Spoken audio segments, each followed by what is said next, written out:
Hey yo, kembali lagi kita dalam rancangan Ngidam Apa Hari Tok. Okey, memandangkan negara kita Tok dikenakan PKP sekali lagi, jadi punahlah harapan kami nak keluar makan laksa Sarawak di restoran minggu Tok.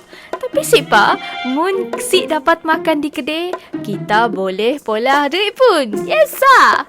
Ngidam apa hari Tok? Ngidam laksa Sarawak.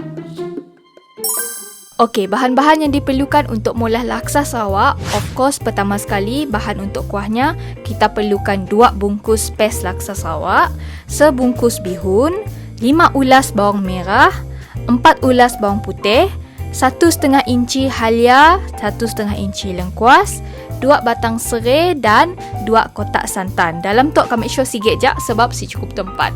Next, untuk isi laksa, kita perlukan 2 keping dada ayam, 1 mangkuk udang, 1 mangkuk tauge, 4 biji telur ayam, 5 biji limau kasturi dan hirisan daun sup ataupun daun ketumbar. Bahan untuk molah sambal, kita perlukan 5 biji cili kecil, 2 biji cili besar, 1,5 inci belacan dan kami pakai serbuk sesar. Mungkin kita orang ada sesar ataupun udang kering, bagus lagi sebenarnya supaya sambal kita orang nampak lebih banyak, okey? Alright, apa langkah pertama yang perlu kita orang pola untuk molah laksa Sarawak tu? Of course, yang pertama sekali kita kena rendam bihun dalam air biasa. Biarkannya dalam air selama 10 hingga ke 30 minit ataupun sehingga bihun kita orang rasa lembut. Kemudian ketepikan. Kak Ya, kita kerjakan dulu bahan yang paling lama, paling leceh nak dipolah iaitu kerja-kerja merebus. Yang pertama sekali kita nak rebus dada ayam sebab lekat tu kita nak mencarik-cariknya halus-halus. Nak nunggunya masak lagi, nak nunggunya sejuk lagi supaya bila masa kita mencariknya, tangan kita silukus yang mengambil masa yang agak lama. Jadi kita rebus dada ayam dulu. Rebus ayam tu dalam masa 15 minit ataupun sampai kita orang rasa ayamnya dah cukup masak dan sesuai untuk dicarik, kita orang boleh angkat dan toskan. Menggunakan air yang sama, rebuskan udang sehinggalah udang nampak kemerah-merahan. Yeah, begitu. Mendidih-didih dia. Oh, lihatlah janggut udang itu guys. Dan angkat. Yes. Lepas kita orang angkat udangnya tadi tanpa membuang masa, pakai air yang sama juga, celurkanlah tauge kita orangnya. Celur tauge tu pun si perlu lama, kemudian toskan. Kini tibalah masanya untuk kita molah kuah. Kuah tu paling penting sebab pun kuah laksa si nyaman, automatic fail laksa Sarawak ya. Halus dan mood nak makan sehari-hari. Jadi kuahnya harus dibuat dengan penuh kasih sayang. Pertama sekali, kisah bahan-bahan macam dak bawang, leak dengan lengkuas tadi. Chop.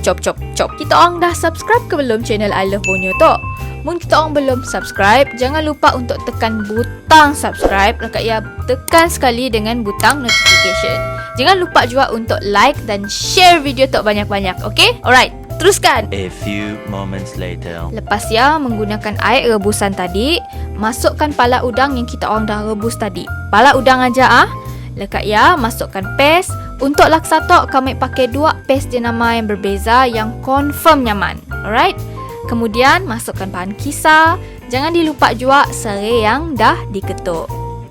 Kacau-kacau sampainya mendidih, sampai angkat baunya. Barulah kita orang masukkan santan. Kami pakai santan jenama kara sebabnya cukup pekat. Mun molah kari ayam ataupun hidangan-hidangan lain yang memang memerlukan santan, nang nyaman pakai santan tu. Kami pakai 2 kotak sebab kami mau laksa kami pekat berkrim gitu. Gaulkan sentiasa supaya santannya si berketul-ketul. Alright? Agak-agak dah sebati, dah okey rupanya. Tapiskanlah kuah laksa ya supaya rasa laksa yang kelak si beruras. Kan dalamnya ada pala udang, ada bawang-bawang lah, ada uras-uras dari pes dengan serai. Jadi tapiskannya bagus-bagus. Hidangan tu kami ngelanya hidangan gotong royong sebab apa?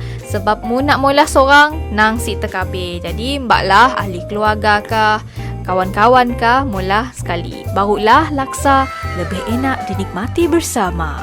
Gitu. Jangan lupa masukkan garam dan serbuk secukup rasa. Mungkin kita orang nak nambah ajinomoto pun boleh juga. Laksa Sarawak tu mun si dah sambal, nang si lengkap lah rasanya.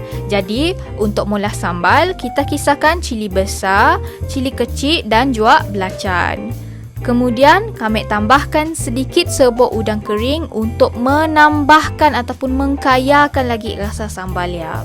Mun kita orang ada udang kering ataupun sesar, bagus lagi untuk pola sambal tu supaya sambal kita orang nampak lebih banyak dan juga lebih berasa udangnya. Kita orang ingat dah habis? Belum, kita ada sikit lagi iaitu telur dadah gulung hiris halus. Ini telur ayam, kita akan pukul dia sampai jadi sebati. Kemudian di atas kuali lepeh atau frying pan, tuangkan adunan telur dan ratakan. Tunggu sampai telur yang agak-agak kering dan masak. Kemudian gulung terus pakai sudut dan angkat. Polah sampai adunan telur habis. Kemudian hiriskan gulungan tadi. Macam tu lah rupanya daripada tok. Jadi macam tok. Yes. Okey, ingat si bihun yang kita dah rendam tadi? Kini kita akan celurkan sekejap untuk melembutkan lagi mi yang tadi. Sabar, si lama lagi tu. Alright?